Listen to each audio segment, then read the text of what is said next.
thousands of our army and paramilitary forces have lost their lives due to the terrorism that has been perpetrated by our neighboring country called Pakistan.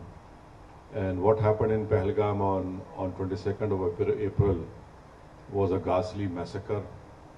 And this was done by terrorists who I call who are Takfiri terrorists, who rounded up all men, separated the women and children, and shot dead all the men who were there, who had non-Muslim names and who could not pronounce or utter the kalima, and they were shot in their head.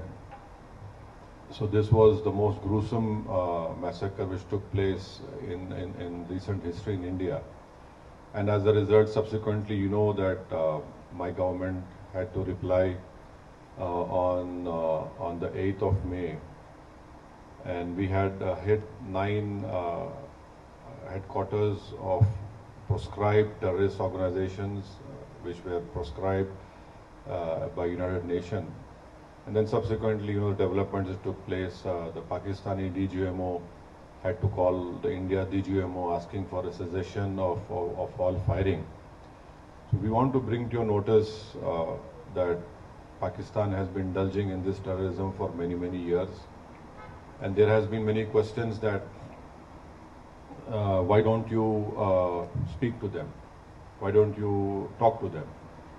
Now, in recent past, when in Mumbai the famous 26/11 terrorist incident happened, wherein trained terrorists from Pakistan landed up in the financial capital of our country and started massacring people in a railway station. Then they shifted to 5-star hotels, and then they started massacring people over there. So fortunately for us, because of the bravery of the Mumbai police, one terrorist was caught alive. His name was Ajmal Kasab. The Indian legal system followed all the due process of law, and Ajmal Kasab was sentenced to death.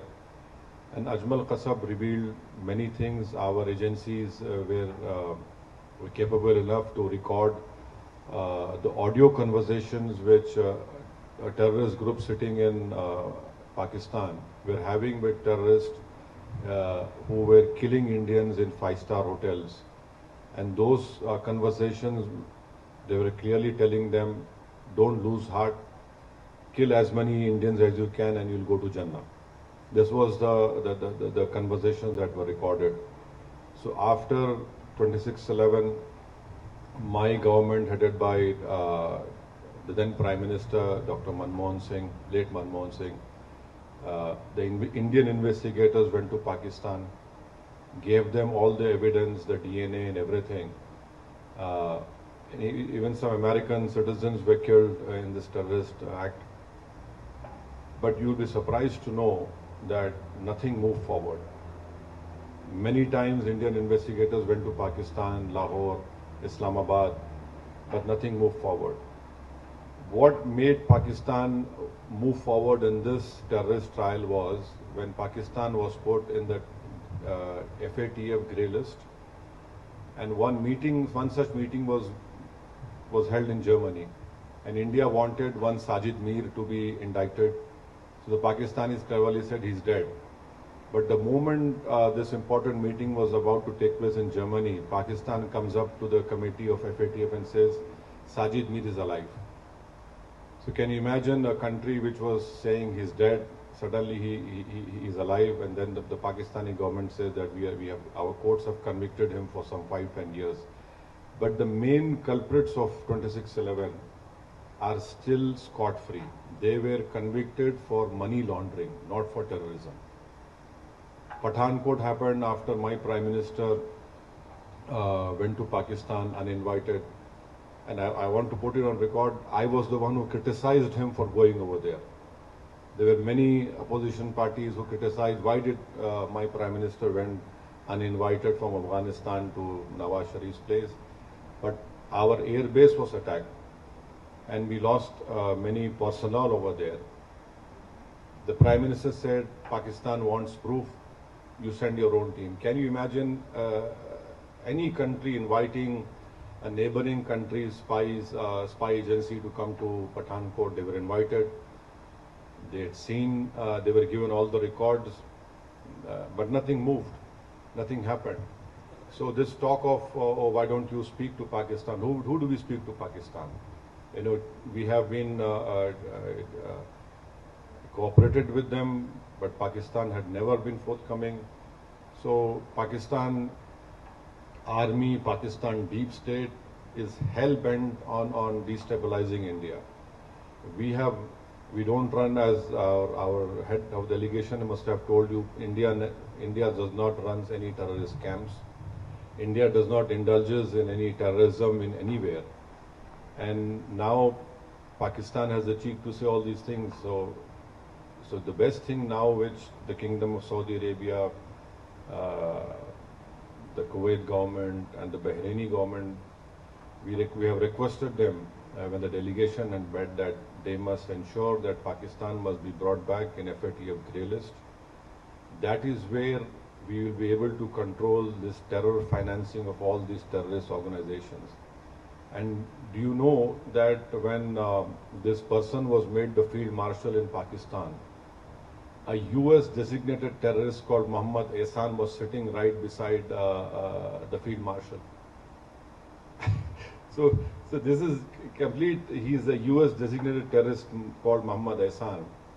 And there are photographs him shaking hands with this field marshal. So there is a clear-cut evidence of Pakistan's involvement. These terrorist groups are prospering over there. They are being trained over there. And their whole task is to destabilize India, to create more Hindu-Muslim riots in India. And the most unfortunate part is that Pakistan gives out a wrong message to the Arab world and to the Muslim world that we are a Muslim country and India is not a Muslim country. But Your Excellency, you know, you have more knowledge about worldly affairs, that there are 240 million proud Indian Muslims living in India. And not only that, we have our Islamic scholars are much better than any scholars in the world. They can speak the best of Arabic language. In fact, we have some famous Islamic scholars who have done great work in the Hanafi fiqh jurisprudence, and their judgments are accepted by the religious scholars of anywhere in the world.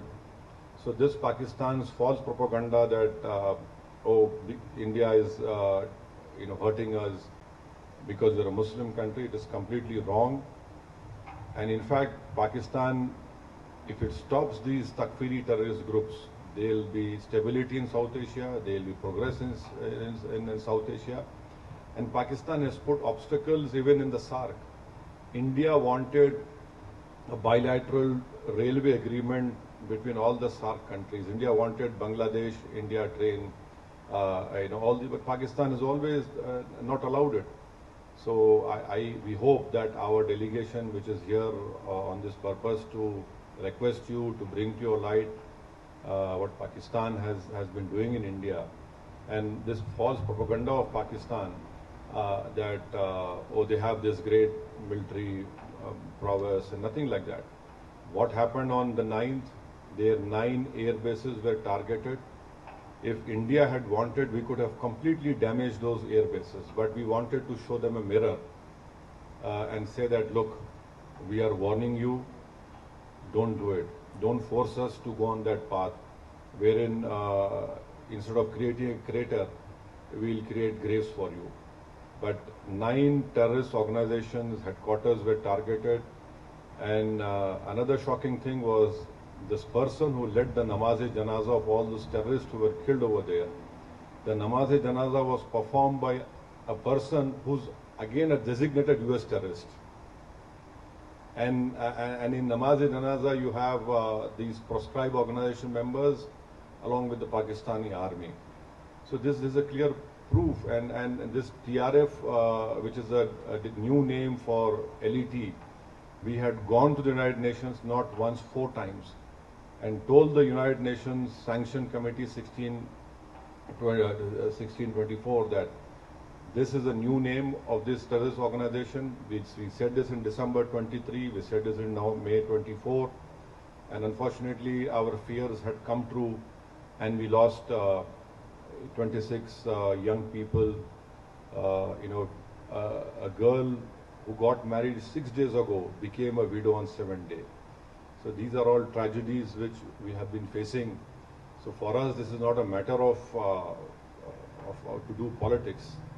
Yes, when we go back, we'll be opposing BJP, we'll be opposing Nishikant Dubey tooth and nail. But here, this is a matter of security of our country, integrity of our country, and we would request the Kingdom of Saudi Arabia also that you have faced terrorist acts in May 2003 and 8 years ago at Aramco, so we hope that, and also you know very well that the Ulema Council of Saudi Arabia have given a fatwa against terrorism. In that fatwa, they have clearly stated that financing of terrorism, you are complicit in the terror act.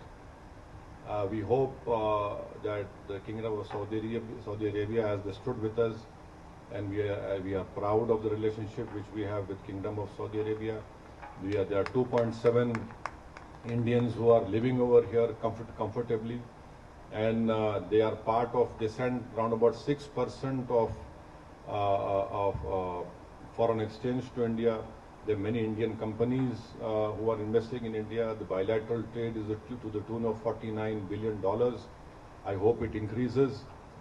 We are hoping that this relationship will be more prosperous, will be strengthened. We have a strategic relationship with Kingdom of Saudi Arabia. We have done naval exercises together. We have done, our armies have done exercises together. And His Highness the Crown Prince, when he came to India in 2019, had stated that they will be investing around about $100 billion in India. So yes, this is a great relationship which we have with Kingdom of Saudi Arabia, and we hope that Pakistan will be stopped from indulging in wanton terrorism in India. Their misadventure should end. It is not good for them also, because let me tell you very frankly that people of India are sick and tired of this terrorism being perpetrated by Pakistan, and Pakistan's deep state and military, and in fact you in Riyadh you have the Islamic nations ICMTC over here, and so it's an additionally very important that we stop Pakistan from what it is doing. We have no qualms. Let Pakistan grow, let Pakistan be prosperous, let Pakistan people's poverty be eradicated, let Pakistan children don't get polio, But unfortunately, as someone had rightly stated, that every country has an army. The Pakistani army has got a nation now. So this is what they have been doing.